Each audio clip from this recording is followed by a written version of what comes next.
রহমান, রহমান, রহমান্যা, বাইরে আয়, বাইরে আয় রহমান্যা। আব্বা, আপনি যেরকম করে ডাকতেছেন এরকম করে ডাকলে তো শুনবো না। আপনি চুপ থাকেন, আমি ডাকতেছি, ঠিক আছে? ও মা, কি কন আব্বা? বিয়ে হয়নি আগেই আব্বা? বিয়ে হয় নাই তো কি হয়েছে? বিয়ে তো অবশ্যই হইব, তাই না আব্বা? রহমান, এই যে রহমান, আপনি কোথায়? বাইরে আসেন, আপনার নামে বিচার আছে। আব্বা তুমি চুপ থাকো। রহমান, এই রহমান। রহমান্যা,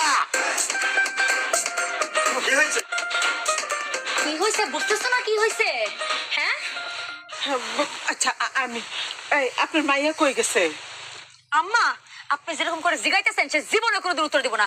আপনার মাইয়া কোথায়? আপনার মায়ের ডাক দেন। আমার স্বামীকে নিয়ে আপনার মেয়ে পালায়ে গেছে। আজকে আমার বিয়া দেখছেন, আমি বউ সাথে দাঁড়িয়ে আছি। আপনার মায়াকে এই মুহূর্তে ফোন দিয়ে বলুন আমার সামনে পাড়া দিতে, আমি বিয়া করবো এখন। যায় কি করতেছেন আপনারা? আমার মেয়ে গেছে ঢাকায়।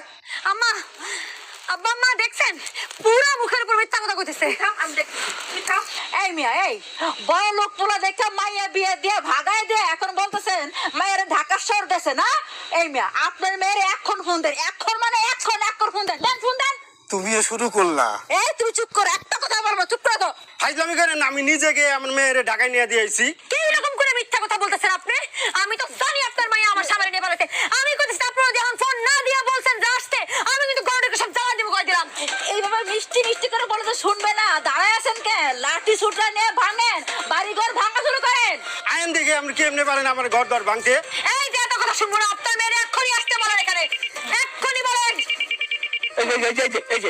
এই যে মামুন মেসেজ পাঠাইছে, এই যে পড়ো তো। আসসালামু আলাইকুম শ্রদ্ধের আব্বা, আমি আপনার পুত্র মামুন। দাদায় নাম রাখছিল তোফায়েল। অতীব দুঃখের সহিত জানাচ্ছি যে আব্বা, এই বিবাহ আমি করতে পারবো না। এই মেয়ের সামনের একখান দাঁত নাই। আমার দেখে মেজাজ খারাপ হয়ে গেছে, আমি ভয় পেয়ে গেছি আব্বা। অতএব আপনি কেন 14 গোষ্ঠী মিলেও আমাকে এই বিবাহ করাইতে পারবে না। আব্বা, আপনি আমার পিছনে খোঁজাখুঁজি না করিয়া এই সেমরিরে বাইর করেন বাড়ি দিয়ে আব্বা। আমি সময় মতো ঠিকই চললাম। এই তো বোমা, ডাক্তার বাদ করতে এমন করো না। বিয়া করতে পারবো না কথাটা কইলেই কি হইলো? আব্বা, আপনার ছেলে মোবাইল খুলছে, আপনার ছেলের ফোন দেন। আমি যে বিয়ের আসরে বসতেছি সে যাতে চলে আসে। আম্মা চলো। চল মা, বিয়ে তো করতেই হবে, যাও।